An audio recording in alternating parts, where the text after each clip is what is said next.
Welcome to Education 101 with your host, Erik Wolfram. Education 101 is about the amazing education community we have in the greater Spokane area. We highlight the outstanding programs, teachers, supporters, and opportunities of the education community in the Spokane region. Education 101 is brought to you in part by STCU. Here's Erik.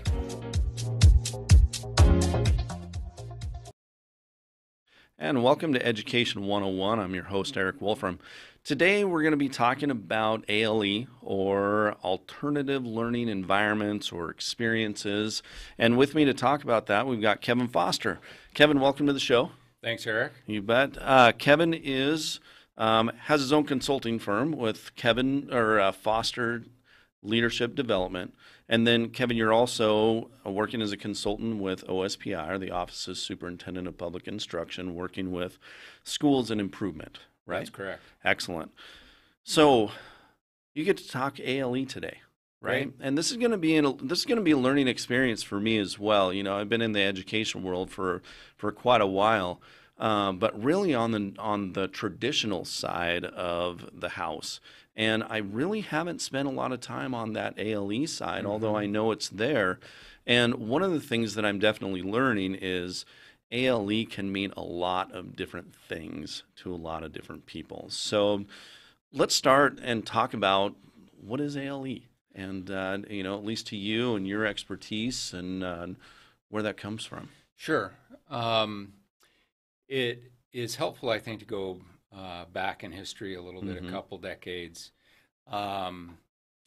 When young people were not successful in a regular comprehensive school, particularly a large comprehensive high school, right. School districts sought alternatives. How might we approach this differently? And unfortunately, the kids who didn't fit in at times were labeled as being, misfits. Yeah. So the early days of the alternative high school were often kids who didn't subscribe to the rules, didn't attend regularly, didn't do their homework, a lot of didn'ts. Yeah. And typically people who wanted to give those kids a different kind of experience were teachers and staff members in the alternative schools, and really did their best for something more successful to happen for those kids. Right. But over time, Erik, other alternative settings came into play.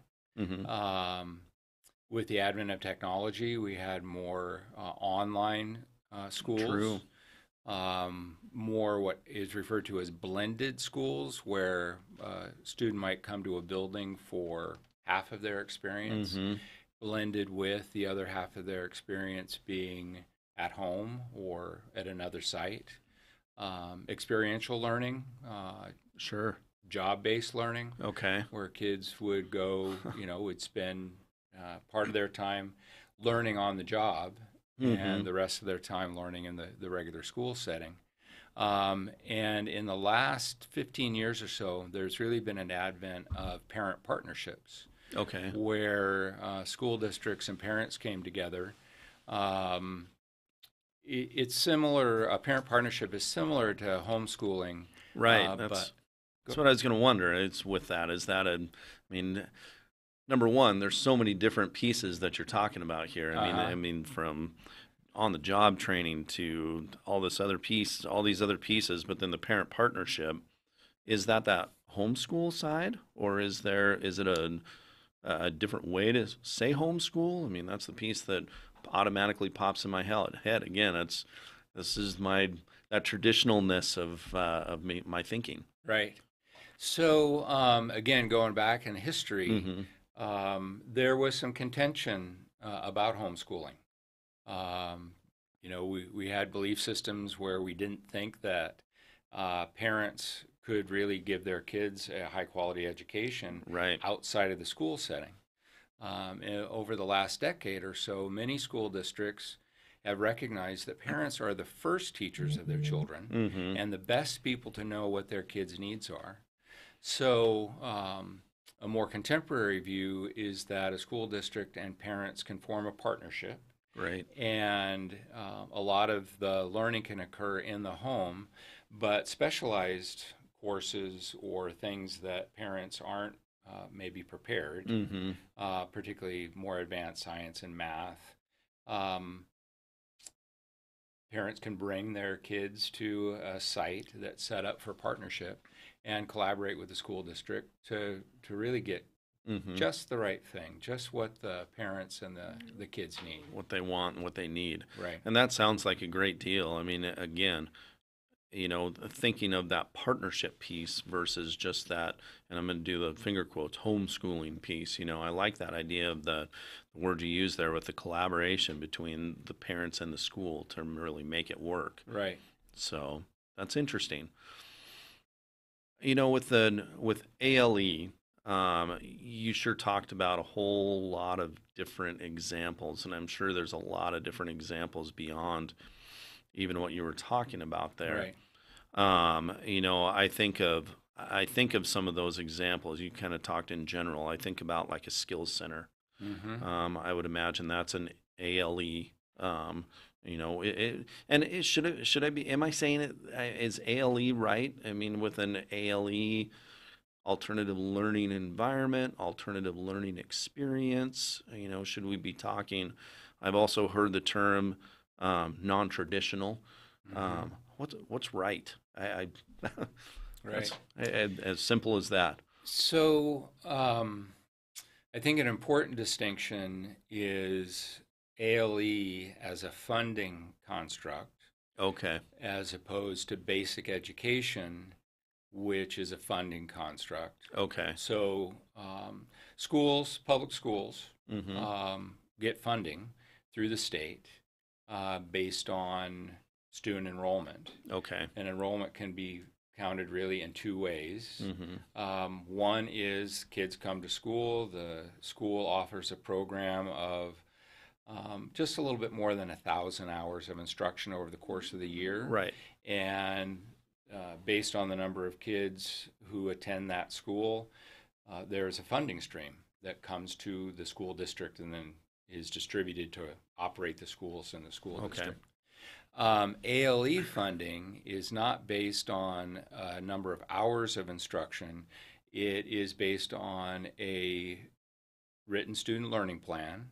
Okay. And the student's progress along that plan, so their learning progress over time, and some requirements for regular contact with certificated teachers and some monitoring of progress over time.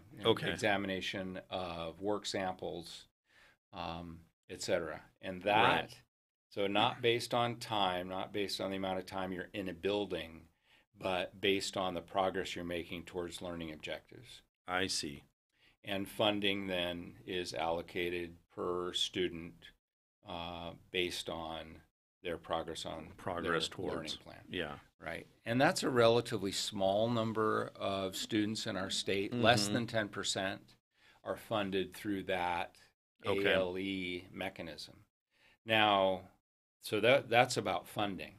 Yeah. Your question was about what are we talking about? Yeah. Right. So I think it is good to think about. We have traditional schools, so constructs that we're familiar with. Kids go to school for 180 days over the course of the year. Sure.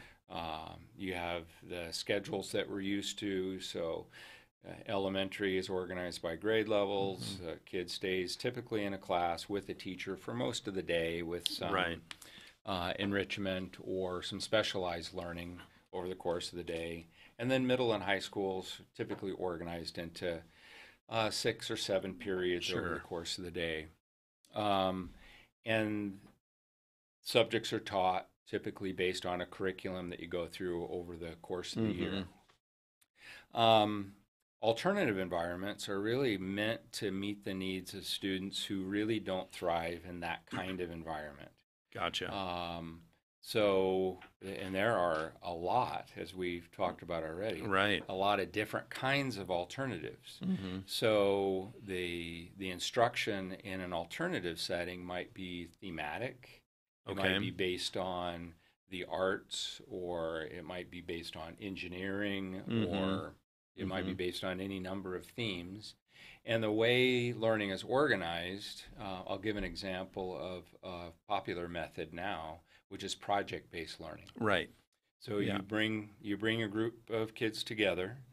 They establish an interest in a certain topic, a certain area of study, and then a project is developed through which they learn their literacy, their science, their social studies or civics, and do a variety of projects like that over the course of a school year. Okay. But that's the glue that holds it together, as opposed to just going through the curriculum of a certain subject. Almost that idea of, I think about, I'll say the traditional setup at the high school level, especially almost siloed, where you go to math, you go to civics, you go to all those other classes along the way, where kind of what you're talking about, if I'm hearing you correctly, is pick a theme and incorporate all of that stuff into it, which is that project-based learning, and let's do some things around that theme, but bring in all of this learning along with it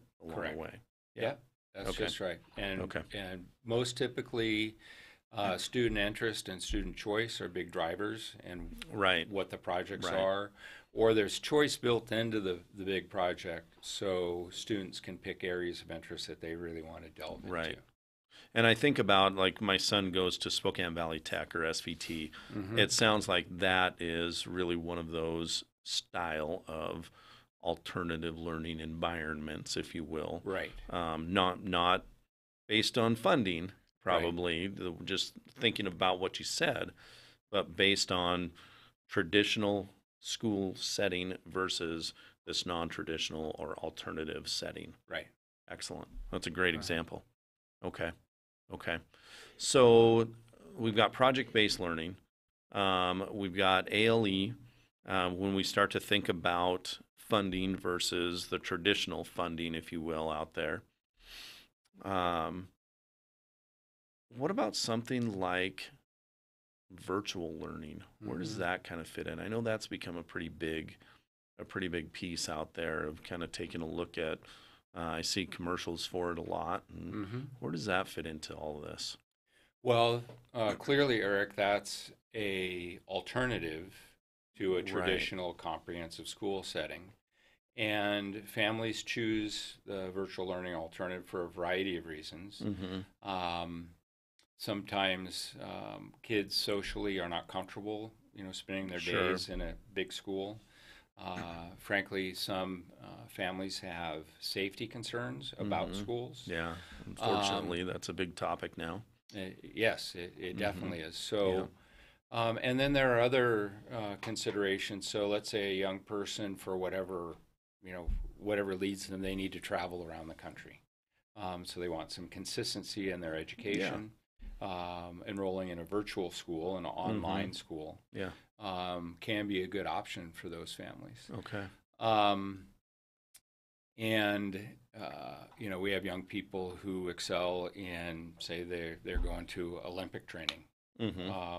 They want to continue to learn. Sure. A virtual or online school is a good option for those families. It really gives that flexibility, if you will, versus the 9 o'clock to 2 o'clock of being in that traditional setting. Yes. Absolutely. Exactly. Absolutely. So, and just let me continue with that just a little bit. So, again, how does all this get paid for? I mean, that's still a public school student who has a right to a free and appropriate public education, just like any other student.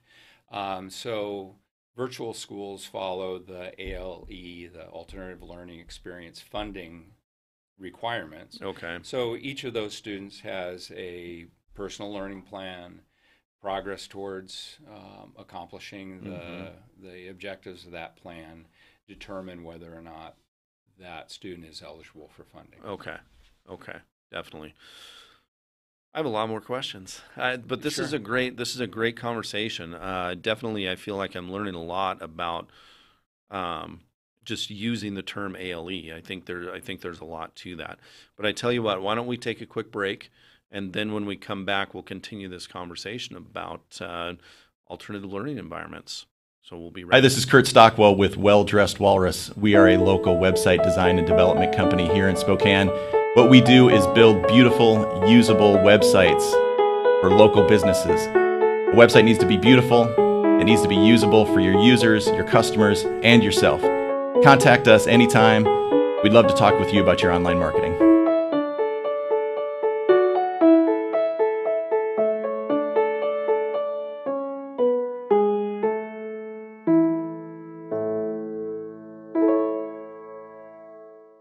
I'm Jade Becker, and I'm a senior at Chihuahua High School. I'm at STCU's Money Live event. In this scenario that we played today, I was a realtor. My spouse was a city worker. We had an 11-month-old child, and there was a lot of spending for that child, like diapers and formula, and had to buy toys and clothing. I'm very glad that I had this experience. It was super helpful. You need this to get far and ahead in life. I'm Jade Becker, and STCU is here for good. The following is sponsored by our friends and community supporters at McNeese Wheeler Attorneys. McNeese Wheeler is a boutique law firm in Spokane, handling matters in both Washington and Idaho.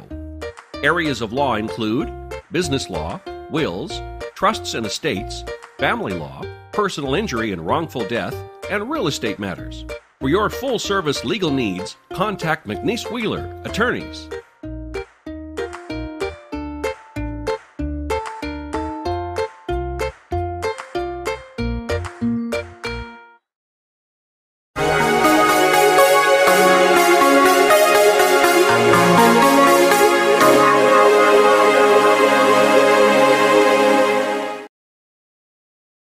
Welcome back to Education 101. Again, we're talking about ALE programs throughout the region, throughout the state, really, with Kevin Foster.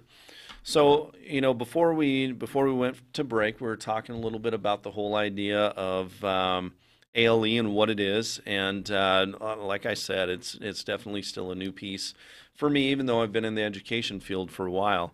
Talking about the difference of using the terminology ALE.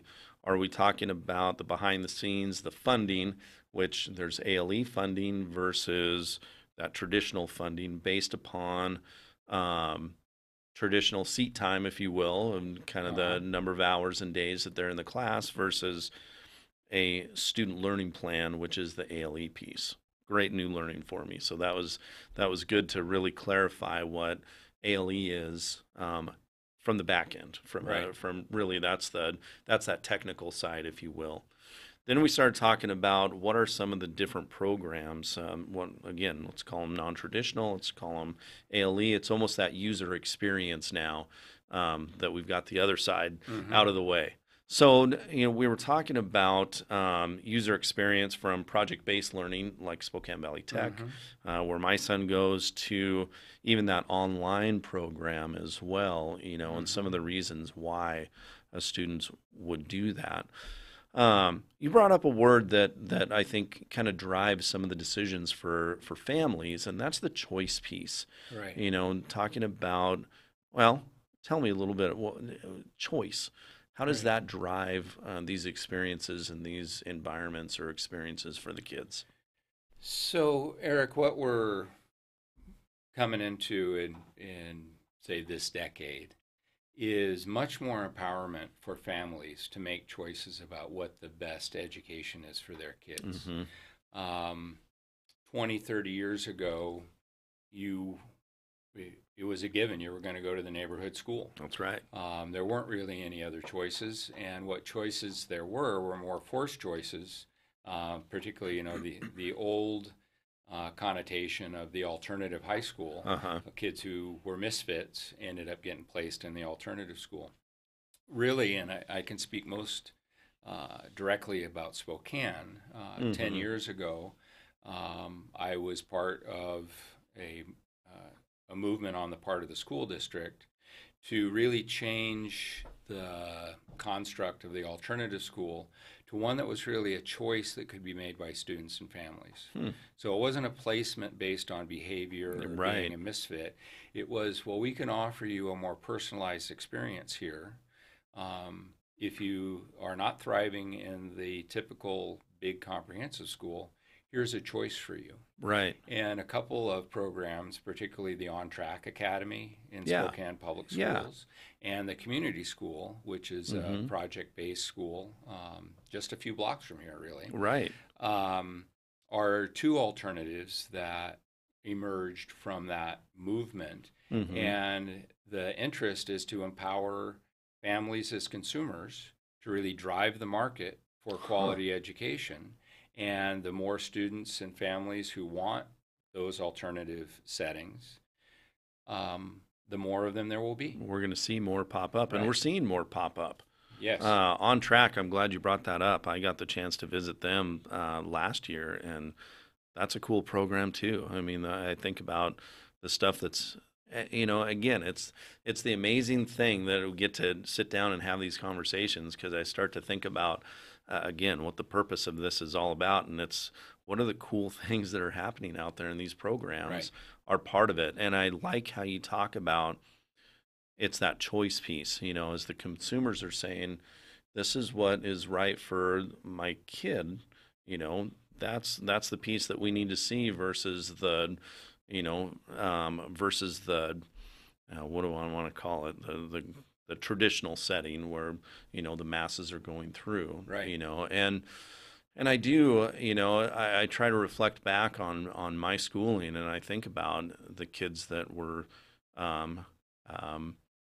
moved on to the different programs, if you will, and yeah, I mean, I think about the I guess the thought process or the connotation of what those kids represented, and that's not it at all is what we're finding out. We're finding out what we were offering just wasn't the right thing for them. Correct. And now you put them in this other environment, and all of a sudden you see these kids just thrive. And that's what we're here for, is to see that light bulb come on and that learning happen. So that's a great thing. Right. That's a great thing. Yeah, and some of the drivers there is our community recognized that the dropout rates we were experiencing in Spokane, both the city of Spokane and in outlying areas, were just unacceptable. We couldn't have 25 or 30 or 35% of our kids not complete a high school diploma. Right. But to engage more students and engage their families, we had to start offering alternatives that were more meaningful to them, that were more in line with their interests and their style of learning. Lots of kids need a much more hands-on kind of experience. You talk about Spokane Valley Tech. Yeah. Kids need to learn through doing. Another program that's been really quite successful is the River Point Academy, which is up in Meade, in the Meade School District. They're a blended project-based learning, along with they're into this makers movement, which is really focused on how do we engage kids through activities in crafting things, and designing things. Inquiry almost, right? Yeah. It stimulates their imagination, stimulates their creativity, gives them a sense of empowerment to make things. Sure. So that's really a quite successful program. Many of those programs right now have deep waiting lists. Yeah. Isn't that interesting? Yes. I mean, I think that tells a lot about our education system as a whole right now too, and what, as you said, the consumer is looking for. Where do charter schools fit in with this? I mean, I think about choice, and I think that was one of the pieces that, that kind of popped out or was in the news for a while, was the whole idea of charter schools. Where do they fit in? Well, charter schools are public schools in the state of Washington. They come into being through a charter. Okay. So they can either be chartered by the state or by a school district. Okay. Spokane School District is one of the few districts that has the capacity to charter a school. Okay. But where they really fit is that it's another choice. Right. Very often, charters are organized around themes or particular grade levels. The Spokane International School, or I hope I have that title right. I think you do. They're really organized through an interest in international awareness and teaching languages. Many families would find that appealing. So again, it's another option. Okay. The behind the scenes, the funding, is that does it fall into the same realm of, is it the number of days and hours, or is it the learning plan? I believe that all charters, and I'm going to go out on a limb here, I'm going to say it. I believe that all charters in Washington are based on a regular attendance year. Okay. So not alternative funding, but that's not to say that they're not an alternative as a learning environment. Right. I gotcha. So again, the behind the scenes versus the user interface, if you will. Right. Excellent. So I know we're running short on time here, kind of getting wrapped up, and I could probably keep going and ask you a whole bunch more questions about the different programs that are out there. Is there anything else, thinking about awareness of ALE programs, anything else that the viewers should know about? Well, I think you hit on the key word is awareness. The community, particularly parents and people who are charged with taking care of young people, need to be aware that there are options out there. Right. And to seek them out and to understand what they are, particularly if a young person is struggling to thrive in the school that they're in currently. It happens. We don't want any of those kids to fall through the cracks. No. So I really encourage families to be proactive and to know what options are available and to seek them out. Great. Kevin, thank you so much for being on the show today. I think those are great final words, just to kind of remember the key piece here is making sure that no kid falls through the cracks. There are options out there, and we need to be proactive and go out there on behalf of our students and behalf of our kids. So, Kevin, again, thanks for being here, and we'll catch you next time on Education 101.